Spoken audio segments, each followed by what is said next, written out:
Hello students, ये Bernoulli पे एक प्रैक्टिस सेशन है जिसमें बेसिकली अपन क्वेश्चंस करेंगे बर्नौलीज थ्योरम पे बेस्ड। ठीक है, तो अपन स्टार्ट करते हैं। बर्नौली थ्योरम बेसिकली एक बार अपन समझ लें। Half rho v square plus rho g h plus p is equal to constant होता है। ठीक है, ये जो तीनों का सम है, दिस तीनों का सम इज कॉन्स्टेंट। यहाँ पर ये क्या है, this is kinetic energy density, kinetic energy per unit volume. इसी को अपन काइनेटिक एनर्जी डेंसिटी बोलेंगे। रो जी एच क्या है, potential energy density, potential energy per unit volume. ठीक है, और प्रेशर भी एक तरीके की एनर्जी होती है। ठीक है, so it is also type of energy for a fluid. Clear है? तो अकॉर्डिंग टू बर्नौली की यदि कोई फ्लूइड है जो कि नॉन विस्कस है, उसमें कोई डिसिपेशन नहीं होता है, तो उसकी जो तीनों का सम है, this kinetic energy density, potential energy density and pressure density, ये जो है ये कांस्टेंट होता है। ठीक है, अगेन इसको अपन लगाएंगे कैसे, उसके लिए अपन पहले एक जनरल टर्म डिस्कस करते चले। जिस तरीके से अपन वर्क एनर्जी पावर में टोटल मैकेनिकल एनर्जी कंजर्व करते हैं, उसी तरीके से यहाँ पे अपने को इसको कंजर्व करना पड़ेगा। उधर जब अपन टोटल मैकेनिकल एनर्जी कंजर्व करने के लिए सॉल्व करते थे तो पहले अपन 2 पॉइंट मानते थे, initial and final. Initial potential energy, initial kinetic energy लिखते थे, final potential energy, final kinetic energy लिखते थे। और यदि कोई डिसिपेटिव फोर्स नहीं है, फ्रिक्शन नहीं है, कोई ड्रैग फोर्स नहीं है, तो अपन दोनों को टोटल मैकेनिकल एनर्जी को इक्वल करते थे। एग्जैक्टली यहाँ पर भी यही करेंगे। हम एक इनिशियल पॉइंट कंसिडर करेंगे और दूसरा अपना पॉइंट ऑफ इंटरेस्ट कंसिडर करेंगे, उनके बीच में एनर्जीज लिख देंगे और उनको अपन इक्वल कर देंगे बाद में। That is how we apply Bernoulli's theorem. तो इस पर एक क्वेश्चन ले लेते तो उससे अच्छा क्लियर हो जाएगा।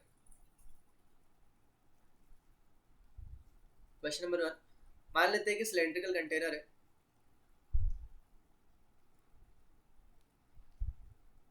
इस सिलेंड्रिकल कंटेनर में बॉटम से, लेट्स से बॉटम से एच हाइट पर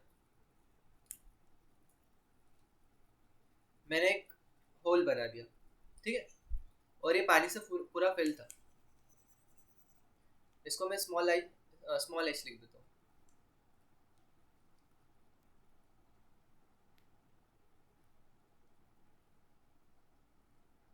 let's say small H height तक ये फिल था और ये कैपिटल एच होगा।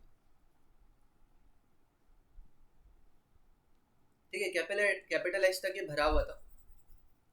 अब जैसे ही ओरिफिक बना हुआ है, छेद हुआ होगा, तो पानी यहाँ से बाहर आना शुरू होगा। ठीक है, और इसका जो लेवल है वो लेवल नीचे गिरता जाएगा। क्लियर? मान लेते हैं एच हाइट तक ये फिल था टी इज इक्वल टू 0 पर, और इसका लेवल जो है वो नीचे गिरता जा रहा है। ये वाली हाइट हम लेट से y मान लेते हैं, नीचे से मान लेते हैं। ये वाली हाइट हम y मान लेते हैं। ठीक है, अब हमसे पूछा है इसका एरिया ऑफ क्रॉस सेक्शन देके रखा है, एरिया ऑफ क्रॉस सेक्शन देके रखा है, और इसका भी एरिया ऑफ क्रॉस सेक्शन देके रखा है हमें ओरिफिक का। और पूछा है कि यहाँ से जो वेलोसिटी वाटर निकलेगा उसकी वेलोसिटी क्या होगी। इसको अपन v1 मान लेते हैं। ठीक है, अब ध्यान से देखना, इसको मैंने v1 मान लिया। यहाँ से भी पानी जो है वो पानी का लेवल नीचे जा रहा होगा, तो इसको अपन v2 मान लेते हैं। ठीक है, अब बेसिकली अपन इसको सॉल्व करना शुरू करते हैं। ध्यान से देखना, ये ओपन टू एटमॉस्फेयर, तो मैं बोल सकता हूँ कि यहाँ पर यदि मैं कोई पॉइंट कंसिडर करूँ फ्लूइड का, तो उस फ्लूइड पे जो प्रेशर होगा that will be P nought. ठीक है, ये वाला भी जो ओरिफिक है, this is open to atmosphere, तो यदि मैं यहाँ पे भी कोई पॉइंट कंसिडर करूँ तो यहाँ पर भी जो प्रेशर होगा that will be P nought, it will be equal to atmospheric pressure. Clear है? अब हम बेसिकली अपना जो बर्नौली थ्योरम है ये लगाने की कोशिश करते हैं। तो कैसे लगाएं? पहले अपन पॉइंट ऑफ इंटरेस्ट सेलेक्ट करें। पॉइंट ऑफ इंटरेस्ट, अपना जो क्वेश्चन है वो ये है कि हमको v1 कैलकुलेट करना है, तो एक तो हमारा पॉइंट ऑफ इंटरेस्ट ये हो गया। ठीक है, अब दूसरा पॉइंट ऑफ इंटरेस्ट हम वो सिलेक्ट करेंगे जिसके बारे में हमें सारी चीजें पता हो। ठीक है, या फिर मैक्सिमम चीजें उसके बारे में हमको पता हो। जैसे इसकी बात करूं मैं, इस वाले पॉइंट की, यदि अपन इस पॉइंट को ध्यान से देखें तो इसके बारे में हमको एटमॉस्फेरिक प्रेशर इसका पता है, इसका एरिया पता है, राइट, इसका हाइट पता है, तो इसके अपन पोटेंशियल एनर्जी लिख सकते हैं किसी भी इंस्टेंट पर। सही है, तो अपन बेसिकली ये वाला ए पॉइंट मान लेते हैं और दूसरा पॉइंट ये मान लेते हैं बी पॉइंट। अब हमें क्या करना है, बर्नौली थ्योरम लगाना है। उससे पहले चेक करना है कि क्या ये फ्लूइड नॉन विस्कस है। यूजुअली क्वेश्चन में ऐसा मेंशन्ड होता है कि फ्लूइड इज नॉन विस्कस। ठीक है, जब भी बर्नौली से रिलेटेड क्वेश्चन होगा, यदि नहीं मेंशन है तो हम मान लेंगे कि वो नॉन विस्कस है। ठीक है, मतलब हम बर्नौली लगा सकते हैं। क्लियर? तो अपन मान लेते हैं कि the fluid is non viscous और fluid is ideal fluid, I must say ideal fluid है, that means Bernoulli is applicable. इसका मतलब P at A, pressure at A plus half rho V2 square, हमने यहाँ पे वेलोसिटी V2 मानी है, plus rho G, ground से जो उसकी हाइट है वो कैपिटल H है, तो ये H हमने मान लिया। This must be equal to PB plus half rho V1 square plus ये ग्राउंड, इसकी जो पोटेंशियल एनर्जी होगी वो रो G स्मॉल h होगी, क्योंकि इसकी हाइट जो है ग्राउंड से स्मॉल h है, so it is rho G H small h। Clear? अब इनकी वैल्यू रख देते हैं अपन। इसकी वैल्यू कितनी है P नॉट की, PA की P नॉट और PB की भी P नॉट है, तो it is P nought plus 1/2 rho V2 square plus rho G H capital H, rho G capital H is equal to P nought plus 1/2 rho V1 square plus rho G H। यहाँ से P nought से P nought उड़ जाएगा, ठीक है। इसको अपन थोड़ा और सिंप्लीफाई कर लें साइड में,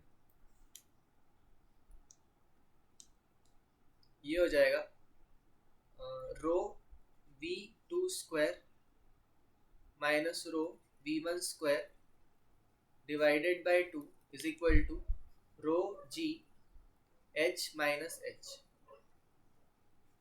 ठीक है।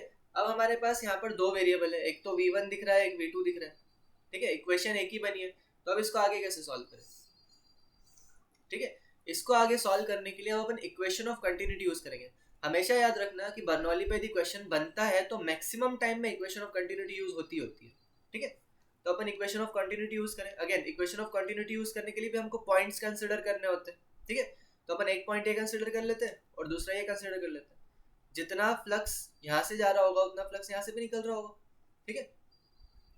तो बेसिकली अपन इसको इक्वेशन ऑफ कंटिन्यूटी लगा देते हैं, equation of continuity between A and B।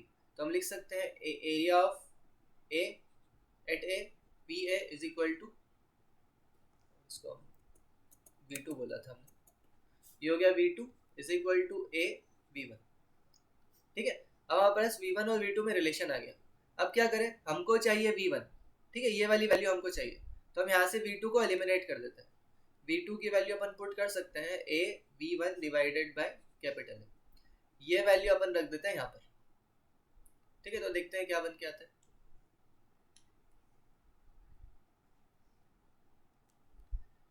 ये हो गया rho by 2 A by A V1 का स्क्वायर